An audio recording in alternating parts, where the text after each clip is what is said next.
এক টুকরো রাজস্থান উঠে এসেছে বহরমপুরে। বহরমপুর বাবুলবোনা দুর্গা উৎসব কমিটির এবছরের থিম রাজস্থানের জয়পুরের হাওয়া মহল। জয়পুরের প্রতিষ্ঠাতা মহারাজা জয় সিংয়ের নাতি মহারাজা প্রতাপ সিং 1799 সালে ওই স্থাপত্য নির্মাণ করেন। হাওয়া মহল বাতাসের প্রাসাদ নামেও পরিচিত। এর নকশা এমনভাবে করা হয়েছিল যাতে রাজকীয় মহিলারা বাইরের জগৎ দেখতে পারেন এবং একই সঙ্গে নিজেদের আড়াল রাখতে পারেন। হাওয়া মহল তৈরির উদ্দেশ্য ছিল রাজকীয় মহিলারা শহরের বাইরে না গিয়েও শহরের দৃশ্য উপভোগ করতে পারতেন। অনন্য ওই নকশায় ছোট ছোট জানালা রয়েছে ও বারান্দা রয়েছে, যা দেখতে মৌচাকের মতো লাগে। এই স্থাপত্যে মোট 93টি জানালা রয়েছে, যা বাতাসের অবাধ প্রবাহ নিশ্চিত করতে পারে। রাজপুত ও মোগল সংস্কৃতির মিশ্রণে গড়ে ওঠা ওই হাওয়া মহলের আঙ্গিকে পুজো মণ্ডপ নির্মিত হচ্ছে। ওই মণ্ডপ তৈরি করছে 67তম বর্ষে পুজোয় বহরমপুরবাসীর জন্য চমক বাবুলবোনা পুজো কমিটির।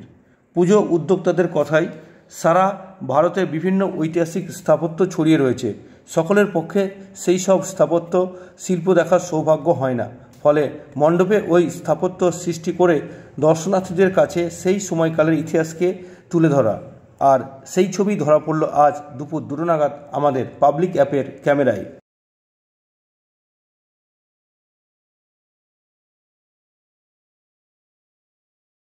বাবুলবোনা 67তম বর্ষে পা দিয়েছে। প্রত্যেক বছর আমাদের মেম্বাররা এবং আর্টিস্ট বাবুদা আমাদের একটা পরিকল্পনা থাকে যে বহরমপুর শহরকে নতুনত্ব কিছু দেওয়ার, কিছু ভারতবর্ষের মধ্যে কিছু অনেক মহল আছে বা অনেক ফোর্ট আছে যেগুলো আমরা অনেকে দেখার সুযোগ পাই না। সেই কারণে এটা আইডিয়া করে বার করে আমরা এই হাওয়া মহল, যেটা রাজস্থানে আছে বিখ্যাত মহল, সেটাকে আমরা বহরমপুর শহরে নিয়ে আসার পরিকল্পনা করেছি। এর যে মানে সুন্দর যে প্ল্যানিং, কারুকার্য, পুরোটাই আমরা এখানে তুলে ধরার চেষ্টা করব। যেমন জানলা, জাফরির কাজ, হাওয়া, সবসময় হাওয়ার যে একটা বাতাস, প্লাস দেখবেন ওই জয়পুরে মেন আমাদের উটের এখানে উট থাকবে আমাদের এখানে। সব মিলিয়ে মানে একদম জয়পুরের যে টেস্টটা, এই টেস্ট এখানে আনার চেষ্টা চলছে। প্লাস লাইটিংয়ের কাজ থাকবে, ঠাকুর আমাদের সাবেকি ঠাকুর থাকবে। মানে অল ওভার একদম দেখে মনে হবে যে একটা হাওয়া মহল জয়পুর থেকে উঠে এখানে তৈরি করা হয়েছে। এরকমই আমাদের প্ল্যানিং আছে।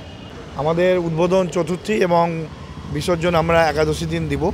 তো আমরা চাইবো যে আপনাদের চ্যানেলের মাধ্যম দিয়ে বহরমপুরের মানুষ, জেলার মানুষ চতুর্থী দিন থেকে আসুন, আমাদের প্যান্ডেলটা দেখুন। আমাদের প্যান্ডেলটা বাস স্ট্যান্ডের ঠিক কাছে, NH-34-এর একদম নিকটে।